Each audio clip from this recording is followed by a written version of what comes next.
Bienvenido a la última fogata, donde el fuego se apaga, y lo que queda, es el miedo. Yo no era supersticioso. Pasé años trabajando en plataformas petroleras, misiones oceánicas, recogiendo datos donde nadie más quería ir. Me encantaba el mar abierto. Hasta que en 2013, me tocó ir al lugar más solitario del planeta, el Punto Nemo. Y no volví a ser el mismo. El Punto Nemo no es un sitio cualquiera. Es literalmente el lugar más alejado de cualquier costa en la Tierra. Estamos hablando de más de 2.600 kilómetros en todas direcciones, solo océano. Sin barco cerca. Sin aviones. Sin señales. Nada. Solo agua. Nuestra misión era simple. Instalar boyas acústicas y recoger muestras para la NOAA, como parte de un estudio sobre sonidos anómalos en esa zona. Yo era el técnico encargado de los hidrófonos. El equipo estaba formado por 4 personas, el capitán del barco, la doctora Rivera, un joven oceanógrafo llamado Eric, y yo. Nos llevábamos bien. Profesionales, tranquilos.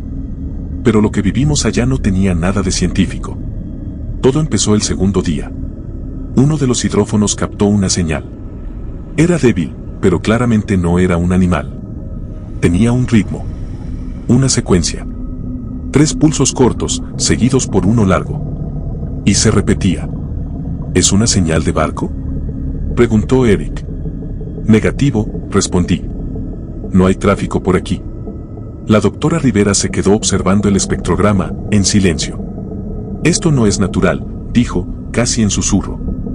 Esto está formado. Esa noche, los 4 estábamos en cubierta, mirando el horizonte. El cielo estaba completamente oscuro y el mar absolutamente plano. Sin olas. Sin viento. Y fue ahí cuando escuchamos el primer golpe.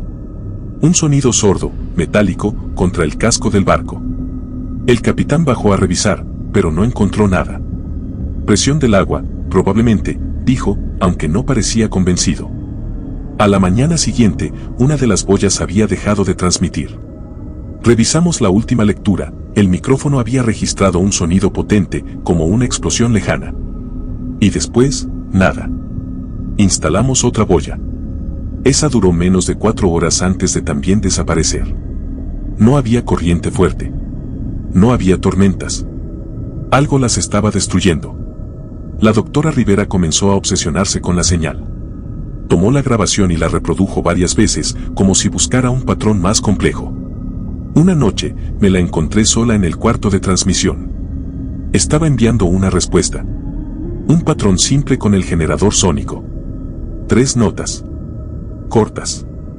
Directas. ¿Qué estás haciendo?, le pregunté. Tal vez si hablamos primero, nos digan qué son. No le respondí. Solo me fui a dormir. Esa noche fue la peor. Esa noche, tras el intento de contacto de la doctora Rivera, todo se fue al carajo. Apenas 1 hora después de que ella enviara la señal, el generador principal se apagó. Las luces murieron.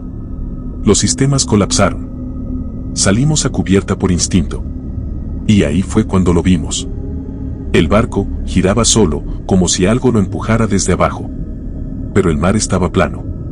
No había viento. Ni olas. Solo una sensación densa, como si el aire se hubiera vuelto más pesado. Entonces la vimos. No sé cómo describirlo. Era una sombra gigantesca bajo el agua. Más grande que el barco, alargada, con partes móviles. No era un submarino. Ni un cachalote. Era algo completamente distinto.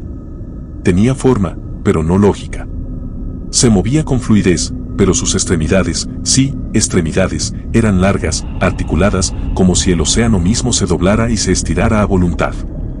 Eran como brazos, pero no humanos. Ni de animal. Algo más ancestral. Más antiguo que la idea misma de forma. El capitán intentó usar la radio de emergencia, pero solo salía estática. Eric gritaba.